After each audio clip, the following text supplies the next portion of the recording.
let's try that again. Ken Garr, Yeah. hi. Galena, my oldest friend. Oh, my goodness. Thank you so much. That's I've right. known, I met you so early on in comedy. yes, I think I met you show 74 because you were keeping track Oh of my all of your, God. you had a like either a journal or you were just keeping a number, but you had like, when I met you, your goal was 365 shows in a year or something like that. I think that's what the goal was. It was. So I'll tell you this, the goal was 300 and then I did Okay. 365 because I'm crazy. Yes.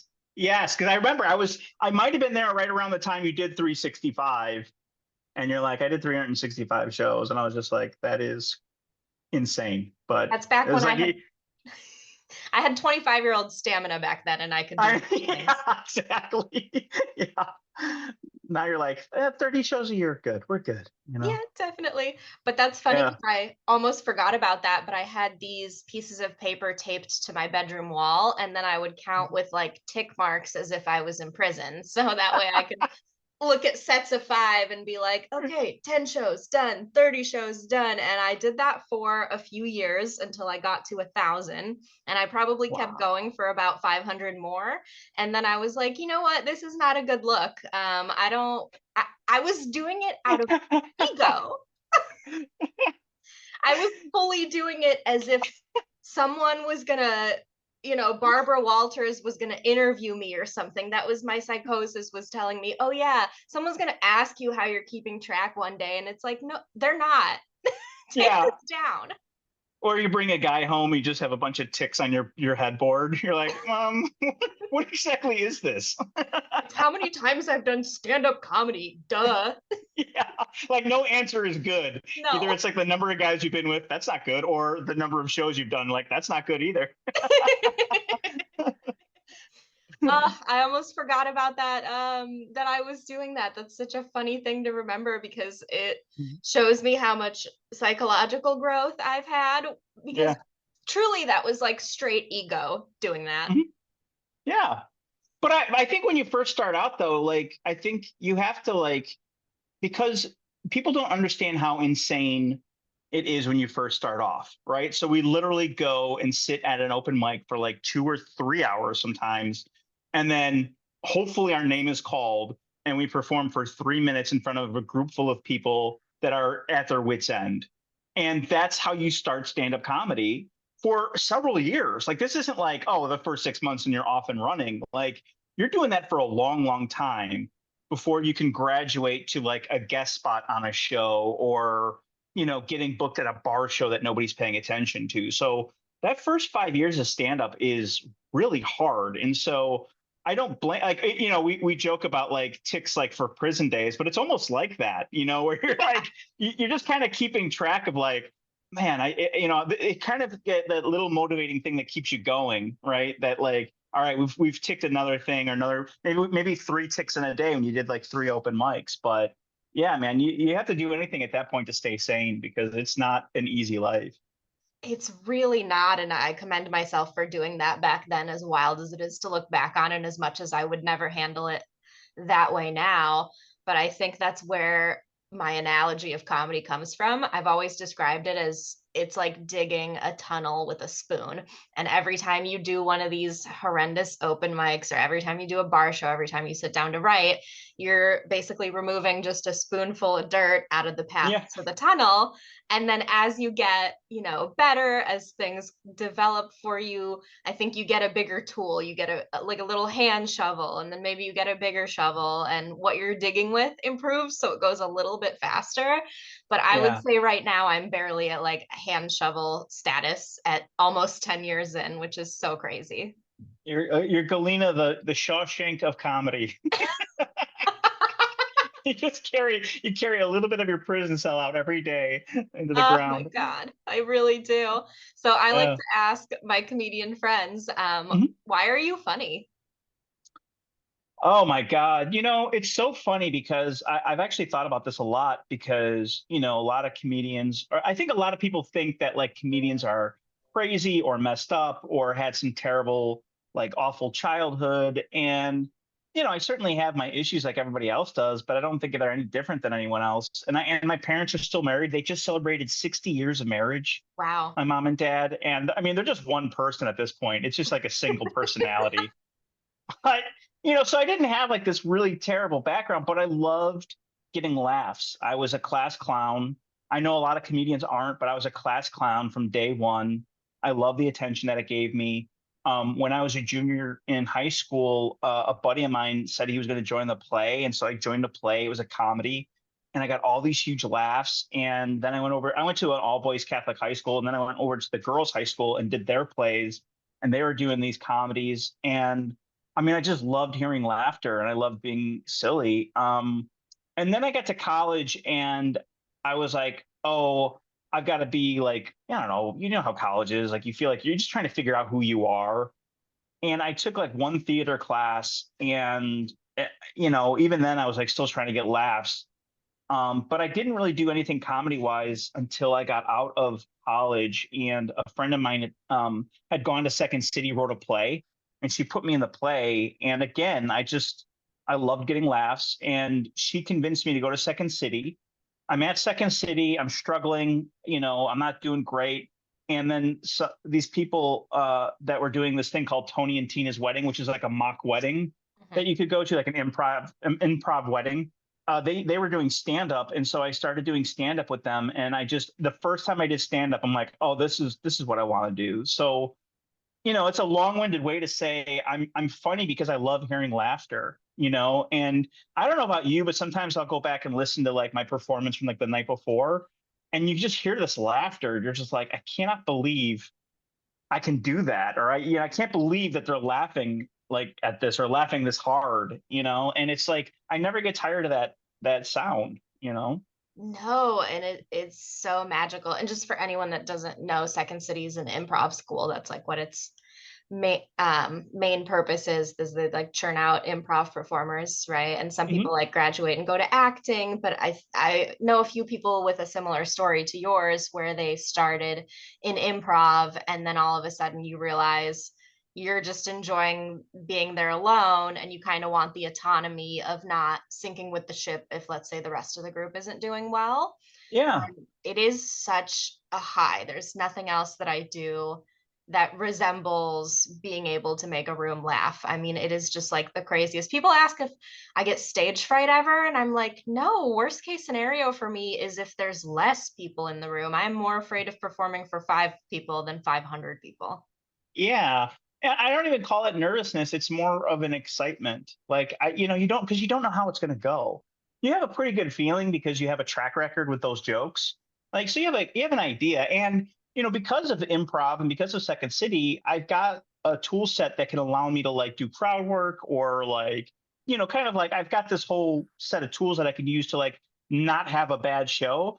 But at the same time, right, you don't really know how that audience is going to react until you start the show. So, I say it's almost an excited nervousness about I'm not worried anymore. Am I going to bomb? I'm worried like, man, I really hope they enjoy this show. And I hope I enjoy the show if I could, we're selfish. We want to get our high, like give it to me. Give me the drugs. I know So, someday someone's going to say when I die, they're going to be like, oh, she just loved making people laugh. And I'm going to come back as a ghost and be like, it was never about them.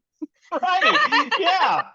Somebody, you know what? Somebody said that to me very early on. I was emceeing and I asked, I was still getting nervous, and I asked his headliner. I says, "Do you still get nervous?" And he goes, "These people are sheep." And I go, "What?" He goes, "They don't know what it's like to write a joke. They don't know what it's like to sit at open mics for years." He's like, it'd be like me walking up to a fire and trying to tell a firefighter how to do it, or a brain surgeon how to do it. He's like, I don't care what they think. He's like, I know that if I do my job right, that they're going to have a great time. He's like, I'm here for me. And I kind of was like, whoa, that's weird. That's kind of self-centered. But like the more you do it, you're like, yeah, I'm here to do this for me. I love doing this. Mhm. It's a secondhand enjoyment that they are having a good time. And I would never, I think you and I are similar in our professionalism that like, I don't really take notebooks up on stage with me. I don't fuck around if it's open mics are for fucking around. If I'm at a Yeah. show where I know someone spent money on tickets, maybe they hired a babysitter, that's like their Friday, Saturday night out, maybe they're on like a date and they want to impress someone, like it offends me to my core when I see comedians fucking around on those types of Oh shows yeah. and Yeah. kind of purposely having a bad set. It's like everyone might have a bad set at some point, even though they're trying. But when I can tell that a comedian isn't living up to what they could be living up to, even when they are working on new stuff, I'm like offended on behalf of the consumer. Yeah. So here, so I moved back to Illinois about 9 months ago now. Can't believe it's been that long already. But here in Zany's, which is a legendary comedy club, they have a new material night every Wednesday, and I've been really fortunate to get booked when I'm in town, and I love it because it's not an open mic. There's actually like anywhere between 50 and 100 actual audience members, and I that's the time I go up there with a notebook or I go up there with like a set list, and but the audience is in on it, right? So Right. they know it's new material night. My name's not on the marquee, stuff like that. And I always tease the comedians that go up there and like do their A material, and I'm like, really?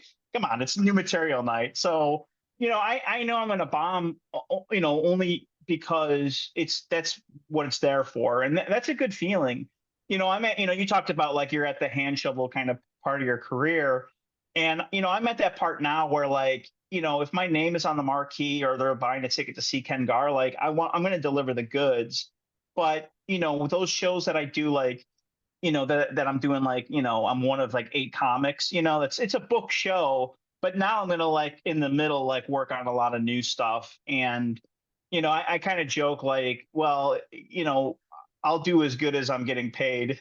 So if I'm getting a couple drink tickets, it's like, I'm going to do good, but like at the same time, like I'm going to work on some new stuff. But I agree with you in regards to professionalism. If it's a paid show, if people are spending their time and money to come see you or come see like a really good show, then yeah, you absolutely want to do your best. As someone who travels a lot and Mm. moves through time zones pretty regularly, is there anything that you do to regulate your sleep? No, I was just talking to somebody about this. I take a series of naps, right? When I'm home, it's a little bit easier. I tend to crawl into bed at around the same time every night and get up around the same time. But when I'm traveling, it's very difficult. So what I've done, and it sounds pretty rudimentary, but I just go to sleep when I have to. And I used to feel bad, right? I used to feel bad being like, "Oh, honey, I got to take a nap," especially if I'm home. But I just listen to my body and I don't try to push through it. I just take a nap, and I've mastered the art of sleeping on planes. I don't have Ah, any problem. It's so funny. I watch those TikTok videos of really bad turbulence, and everyone's like, "What would you do in this scenario?" I go, "I'd be asleep." like, that's I, remarkable. yeah, I mean, I would be completely passed out because, I don't know if it's age or if it's just being used to being on the road. I'm just like, I can sleep anywhere, anytime.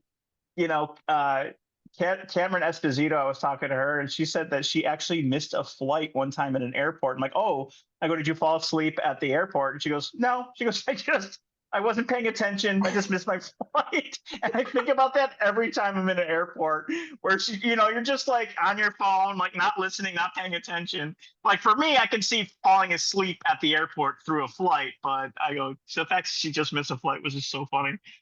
Ah, that's remarkable. I'm so jealous of people that can sleep on planes. I take red eyes a lot when I go to the East Coast because I Mhm. feel like it kind of makes more sense to make myself exhausted rather than lose the entire day due to the time difference.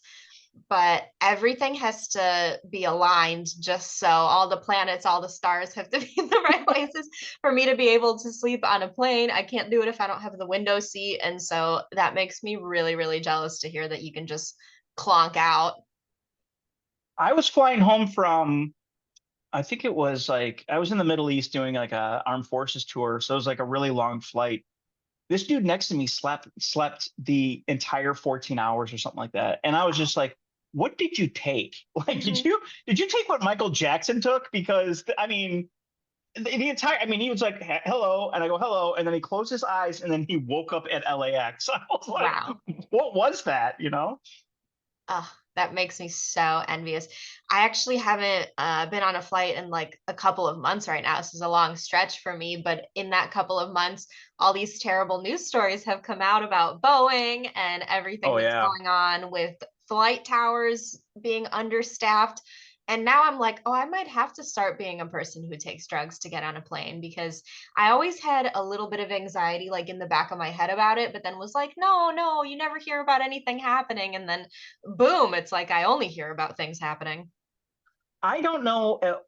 I've never been afraid of flying, but I don't know at what point I decided, like, look, if it goes down, it goes down. You know what I mean? Like, I hope I have enough time to like maybe record a video message and tell my wife and family I love them. But like, it's just this it's so out of your control. Mhm. Every once in a while I look out the window and I'm like, how are we up here right now? And like, how is this, you know what I mean? Like, there's this tiny 1/8 inch of like aluminum that just is between us and 35,000 feet, and I'm just like, well, if it happens, it happens, you know what I mean? And I've never, there was one time there was one time where I texted my wife Jen and I was just like, I love you, and she's like, what's the matter? I'm like, this is real bad. Like, I was awake for that turbulence and I was just like, this is just real bad, babe. And we were I was on a plane that got struck by lightning. That happened. Whoa. Yep. I've been on all of it, man. Thankfully I've never been in an emergency situation, but I've been in a couple of really crazy flights. And yeah, you're just like, if it's your time, it's your time, I need an and elaboration on you being on a plane that got struck by lightning because how did you even know? What was that like? I was, so for whatever reason, it's like, there's a couple of true things about me. Number one, every time I get seated in a restaurant, it is right by the kitchen, and number two, I get the best parking ever every single time, no matter where I go. My wife calls it Ken Garr parking, and the other thing is that I'm always on the wing. For whatever reason, I always get the seat by the wing. And so we're flying to Charlotte and we're in a storm and we're shaking and turbulent in the storm. And I just kind of wanted to check it out. And all of a sudden I just kind of lifted the thing and you just see this flash. And there was a flicker on the plane and everybody kind of looks around. And you never know that. First of all, most people don't know that planes get hit by lightning once a year. Every plane in the world gets Oh, hit by lightning once a year. Yeah. no, don't tell me this. Yes. and then, and then the pilot comes on and like the most monotone, could give two shits voice. He's like, yeah, ladies and gentlemen, just a heads up, our plane was just struck by lightning. We're perfectly fine. We're gonna be okay. Da da da da. We're gonna go ahead landing. To the left, you'll see the river. We're like, wait, what? And yeah, we just landed, and then like the plane was done for the day because they had to do all these system checks to make sure Yeah, the everything's plane is done okay. for the day. I will be Yeah, done for many days. yeah, yeah. So like, hey, we need to get you off board and get this thing cleaned up. We're heading back to Detroit. Like, no, we're not. But yeah, so that was, and then like, of course, I texted. I think I was in Marys with the girlfriend at the time. I go, hey, we got hit by lightning. She's like, are you okay? And I'm like, yeah, I'm fine. Like, we're fine. I got to where we needed to go. Okay, but yeah, it was weird. It was scary, but you were like, well, okay, that just happened. I guess, yeah, if you're learning about it afterwards, you're obviously fine. But whatever pants I wore on that flight, I'd be stepping off of it with Oh, them being brown for sure. yeah, my mom's funny because she's like, I don't want you flying on Boeing anymore. Like, "Ma, I can't go anywhere then. Like, it's 95% of the flights that I take. I'm afraid So to even look at what it is because I would love to just disclude them. But then I just saw a news article about like a control tower issue where two planes almost hit each other on the fucking runway. They weren't even up yeah, yet. And it's like, well, that's not an issue. That's not a carrier issue. That's just the tower issue. yeah. I guess I saw a study once that that's the most stressful job in the world is air Mhm. traffic control pilot, and they have so much training and they're only allowed to work so many hours and yada yada yada. But as the baby boomers like retire, which they are now, the baby boomers are, you're finding it harder and harder to refill those jobs with qualified people.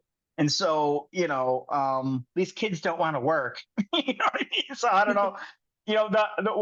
What would be scary for me is if I'm a pilot and then all of a sudden you just hear like, thank you for flying with that. It's like some like outsourced like air, like, where are you right now? Bombay. Like, oh shit. Like he's landing us from Bombay, I not have that the heard, Indian people can't land planes, but you yeah. don't want the outsourcing. There's an age restriction. You can't even apply to work in one of those control towers if you're over a certain age. So it's like they're just treating it like Leonardo DiCaprio treats his girlfriends, where they're like, no, you're too old to even train for this job. Because I've actually looked into it. It pays pretty well, but I think I'm even now too old for it. That's so funny. Do we really want, do we really want millennials in that job? I mean, they're just on their phones all day, right? No, but So, Gen Z is even worse. that's true. Like they're, I mean, although they're used to looking at a monitor all day, so you know, That could be a good thing. They could be like, listen, it's giving plane crash. yeah, yeah, yeah, yeah. Is this Spotify? What is this new song? It's just people screaming in a cockpit. Do you have any travel tips that you'd like to share, since that's something you do a lot? It's funny because when I first started the road, it's like, I don't know what I'm going to wear. And so I would check a bag and I would have like this huge suitcase packed. And then all of a sudden it was like my suitcase got smaller and smaller as I realized what I didn't need. And it's different for guys. I get that. Right. So we're like two pairs of shoes and, a couple pairs of underwear and work. But now I don't check a bag at all. So I was doing a gig, I was doing a cruise ship and they lost my bag. And so I literally was going to be gone for 7 days with the clothes on my back. I didn't have any toiletries. I didn't have anything. I just had like whatever, pair of jeans and a t-shirt on. And so I talked to them and they just cut me a check right there. They gave me like $700. And then I got to like whatever island. I think it was like St. Martin. And the driver picked me up and he's like, I got you, man. Don't worry. And he like pulls over and like, we got all these clothes, but they were like vacation clothes, right? And like a large everywhere else other than America is really a medium. And so I'm like, oh, I'm like a large. And so now I got like these skin tight clothes, because I'm really an extra large everywhere else in the world, and so I was like, got these skin tight vacation clothes, and I'm like performing on stage. Everything was like a knockoff. It was like Guess with one S. Like I got these Guess jeans with Gus. one S. Yeah, Gus. I got my Gus jeans on, and it was awful. And so from that point on, I do not check a bag. I have mastered, finding laundromats, and a lot of times, like I'll just buy some stuff. And so, I realize the other thing I do is I wear on the plane something that I could wear on stage just in case. You know what I mean? So even though I don't check a bag, I want to be ready like to go just in case there's a flight delay or the Uber takes an hour for it's a busy time, so I'm like stage ready the minute I get off the plane. And like those two things, not checking a bag and being stage ready, is saved me a handful of times, where I know I've got to change of clothes, I got toiletries, and I can jump on stage if I have to and start doing it. Not that you can't in anything, but sometimes you want to wear nicer clothes or different clothes. That's true. So, how many cruises have you been on now for work? Um, I mean, I could probably count because I keep track on an app, but probably at least 50. Wow. Yeah. So I do one. I've done one a month for the last 2.5 years. Because so when Jen and I got married, and I started doing cruises during shortly after COVID was kind of opening up a little. They didn't have enough comics that were vaccinated, and so that's what got me in the door for doing cruise ships. But I know every cruise comic I ever met is divorced and owns a Corvette, right? So they're divorced because they're never home, and they have a Corvette because they have all this money, right? And so I was like, I don't want to get divorced. The first contract they offered me was a 6-month contract Whoa. for like $60,000, and Jen was like, my wife was like, if you want to do it, do it. And we had literally just gotten married like a year before. I'm like, I don't want to be gone for 6 months. I'm not joining the Navy. Like, it's stupid. And so I said, what would you think would be a good balance? And she goes, how about one a month? And we looked at our finances, and I go, yeah, we could do one a month plus all the gigs I do in Vegas and all across the country and all that stuff. I'm like, yeah, that's good. We'll do one a month.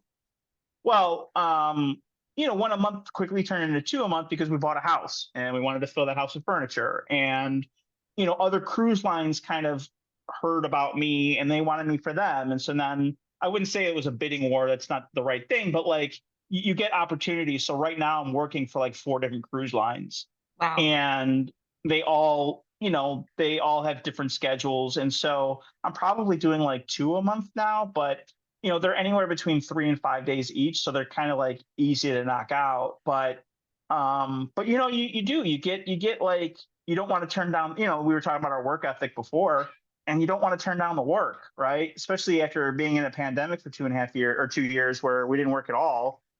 So it's hard to turn down the work, but I'm a big advocate about work-life balance, not just in comedy, but in life in general. And so I turn down quite a lot because I want to have a happy marriage, a healthy marriage, and you know what, this is my second marriage, and like I love being with my wife. I love hanging out with her, and so I give up a little bit of money, but you watch those videos about like those near death experiences, and everyone's like, I just want to spend time with my family. Mhm. My biggest regret is not seeing my family, and I'm like, all right, well, that's what I want to do. So, but I've really figured out a work life balance that works for me. What's the weirdest thing about cruise culture? Because since you've been on My so many, it's God, like you and only other people that work on cruises that have seen as many of them as you have. Tell yeah. me about cruise people. So here's what I would say, right? So like when I first started comedy, we kind of made fun of like cruise ship comics, right? Oh, they're hacky, this and that. And I can say after having done like 50 of them at least, it's a very difficult job. And the reason is because you have to have so much material, right?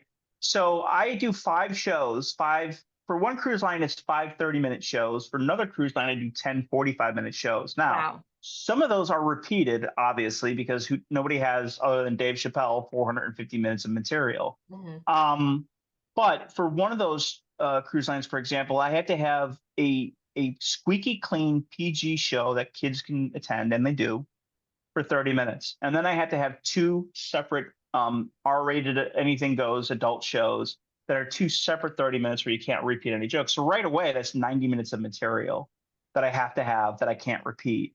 Um, the thing that's weird about cruises is that people that love going to comedy shows on cruises go to every single show.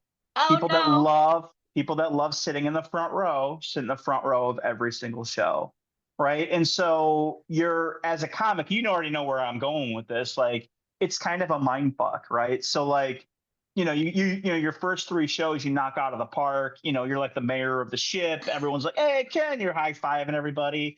And then you get to like shows 4 and 5 or 8 and 9, and all of a sudden you're like repeating shows, and they're like mouthing the punchlines back to Oh. you. You know what I mean? They're like on their phone, but because they're still having a good time, they just want to experience that. But like you're just like, so that's where I've developed a lot of crowd work, and we're at this weird juncture right now in regards to like crowd work kind of being considered hacky or whatever it is. I don't subscribe to any of it, right? So like if I need the time, I need the time. So there's been shows where I've done literally 30 minutes of crowd work, and people have been falling out of their seats, having a great time, especially on a cruise ship, because you're all having the same experience, right?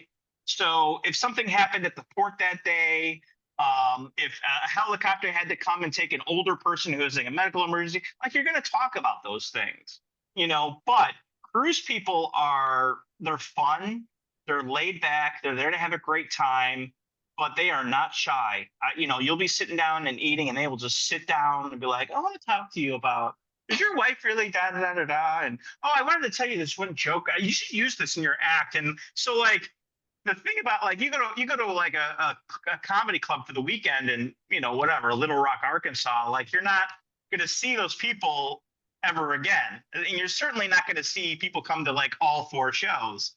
On a cruise ship, like you are on the cruise with them, So they'll sit down and they'll, there's no privacy. Like you're there unless you stay in your room. Like you're there for them. You're part of the overall experience. So that's the biggest difference I think right now. I love that. That's just such a fascinating thing that you do that I'm like, "Oh, the stories you must have." Oh my Um, God. is it true, just this quick thing about cruises before we land the Sure. metaphorical plane. That's been Uh, struck by lightning. do cruise ships get struck by lightning? No, that's not my question. I heard that there's a morgue on every cruise ship just because the majority of people that attend cruises are older. Is that true? Can you confirm? So yes, there is. There is a morgue. It's more of like a freezer that is available for dead bodies, right? So, some people you'll meet these people and they'll be they're platinum. What they have like a different tiers for however many cruises you go on, and some people, a handful of people, will simply go on cruises all year, because it's cheaper. Once you kind of build up status like you do like an airline, your cruises can be pretty inexpensive, and all of your food's included, and they've got great doctors on board, and you can get good medical attention.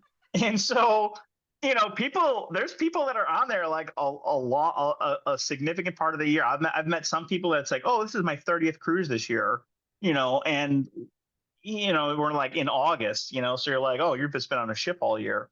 Um, but I will say that, depending on the cruise line, you're getting a different mix of people. So again, that baby boomer generation is dying off, right? So, you're getting a whole new crop of people that are kind of doing cruises now. And, for the most part, your kind of middle class Americans can now afford to go on cruises. Whereas like before, it was like you had to wait till you were retired to like afford a cruise. But now I see tons of families on there, a lot of young couples, a lot of honeymoons.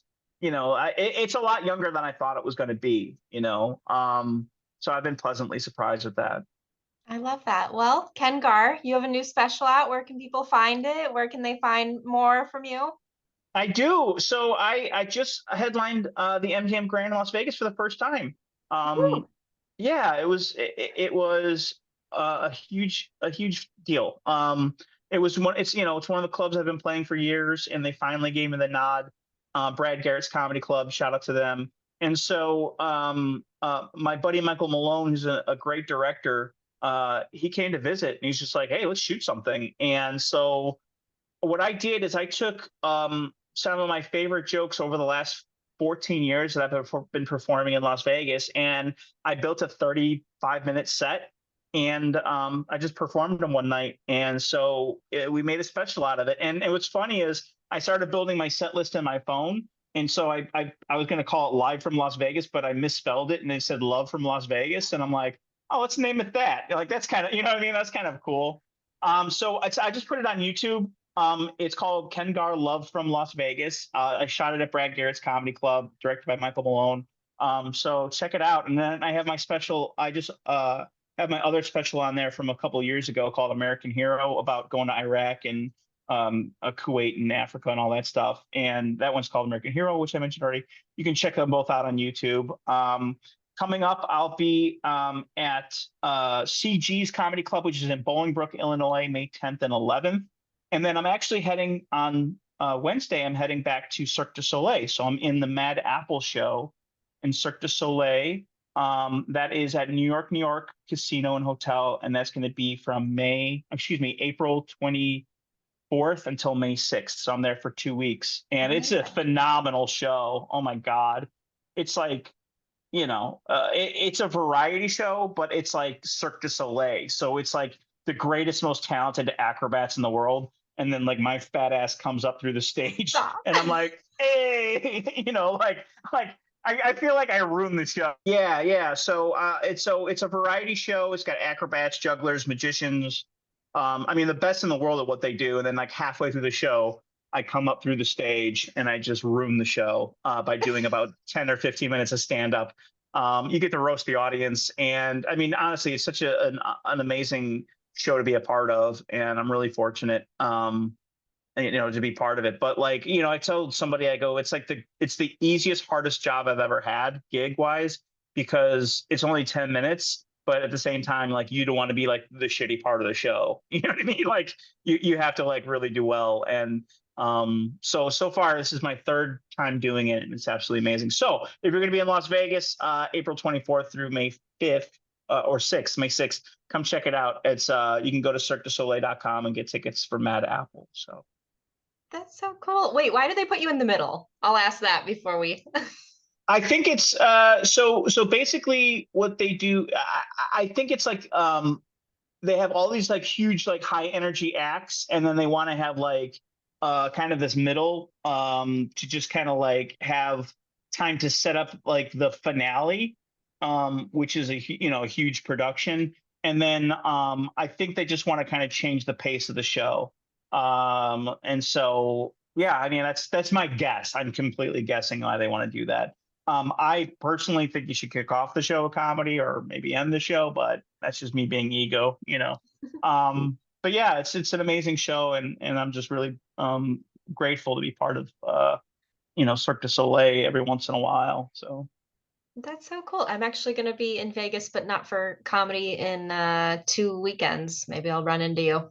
that'd be awesome. Always. Absolutely. Well, everybody go check out Ken. He's one of my absolute favorites. Just and not only so professional, but also so funny. And it's always a great night out for anyone that comes to see you. So thank you so much for coming on the show today. And yeah, everybody go check out the rest of Ken's stuff. Thanks, Kalina. Thank you.